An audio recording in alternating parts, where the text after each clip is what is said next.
নমস্কার বন্ধুরা, বসুন্ধরায় আপনাদের আরও একবার স্বাগত জানিয়ে আজকের ভিডিওটা এখান থেকে শুরু করছি। তো আজকের মূল বিষয় হচ্ছে আমরা একটি কালী ঠাকুরের প্রতিমা তৈরি করব। সেই প্রতিমাটি কিভাবে তৈরি করলাম, তো সেটাই আজকের মূল বিষয় রয়েছে। তো এখানে একটি শ্যামা কালী ঠাকুর তৈরি হবে। তো তার জন্য প্রথমেই আমরা বাঁশ দিয়ে স্ট্রাকচার বা কাঠামো তৈরি করে দিয়েছি। এই কাঠামো তৈরির পর আমরা এখানে শিব ঠাকুরের পাগুলো বেঁধে দিয়েছি এবং তারপরে শরীরের অংশগুলি বাঁধতে শুরু করেছি। এবং এই অংশগুলি বাঁধতে থাকার পরে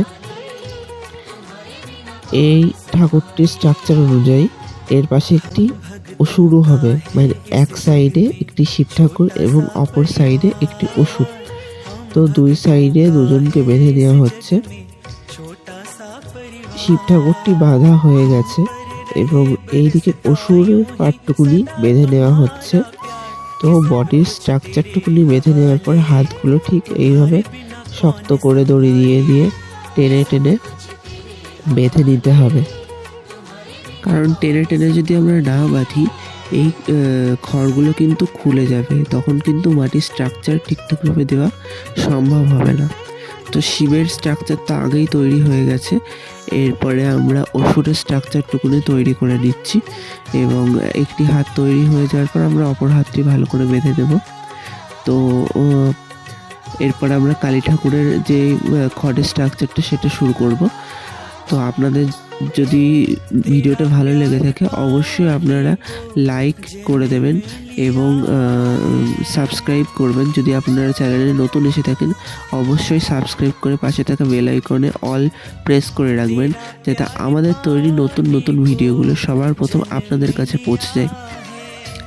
এবং অবশ্যই শেয়ার করে দেবেন যাতে এই নিত্য নতুন ভিডিওগুলো আপনাদের মতন সবার দরকারে লেগে যায়।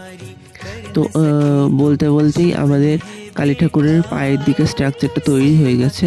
এরপর বুকের স্ট্রাকচার তৈরি করে নিয়ে তারপর হাত দুটো বেঁধে নেব।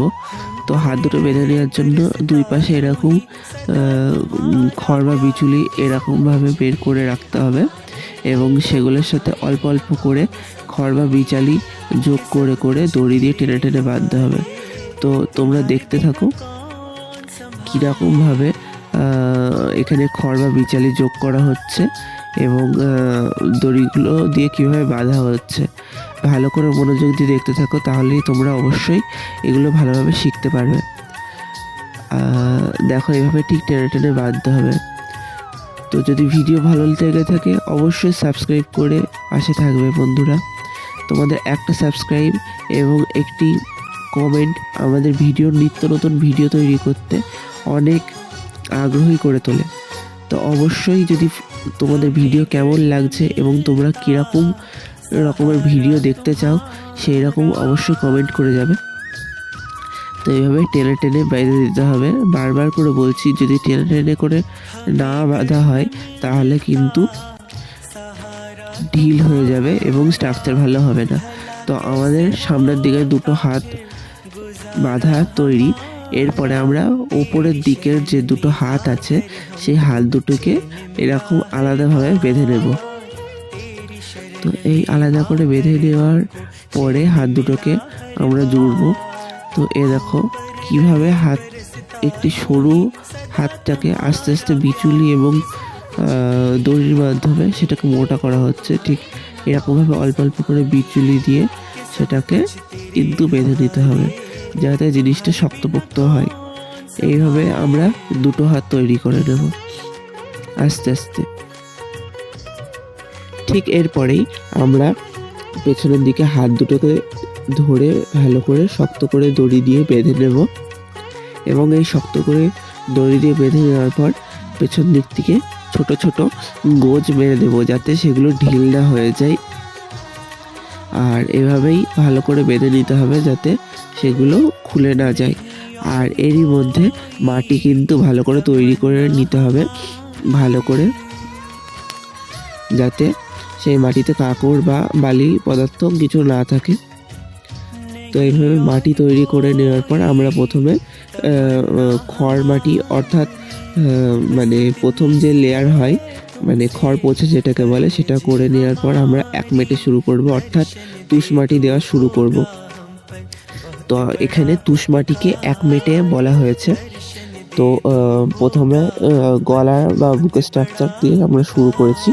তো প্রথমে কাঁধের উপরে কিছুটা মাটি চাপিয়ে নিয়ে এবং পিঠের দিকে খানিকটা মাটি চাপিয়ে নিতে হবে। এরপর যে মূর্তির হাতের অংশে এবং বুকের স্তনপাশ যুগল তৈরি করে নিতে হবে এবং তারপরে পা এবং উরুদয় দিকে আমাদের মাটি দিতে হবে। তো এইভাবেই আস্তে আস্তে মাটি দিয়ে নিতে হবে। আর অবশ্যই যদি ভিডিওটা ভালো লেগে থাকে অবশ্যই লাইক, কমেন্ট এবং শেয়ার করে দেবেন বন্ধুরা, যাতে আমরা নিত্য নতুন ভিডিও করতে আরও মনোযোগ দিতে পারি। তো এইভাবেই স্ট্রাকচারগুলো ভালোভাবে মাটি দিয়ে তৈরি করে নিতে হবে, যাতে বেলে মাটি দেওয়ার সময় কোনো অসুবিধা না হয়। তো দেখতেই পাচ্ছ কীভাবে অল্প অল্প করে দিয়ে স্ট্রাকচার করে নেওয়া হয়েছে। তো কালীর স্ট্রাকচার এখানে তৈরি করা হয়ে গেছে।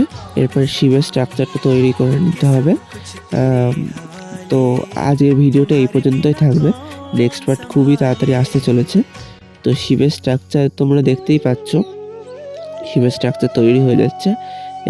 এভাবেই এই শিবটার অবশ্যই ভুঁড়িরে হবে না, কারণ এই শিবটা বসে আছে, সেহেতু ভুঁড়ি করলে ভালো লাগবে না, তাই শিব ঠাকুরটির ভুঁড়ি হবে না।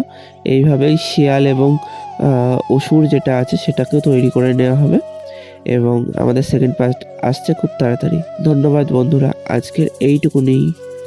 টাটা।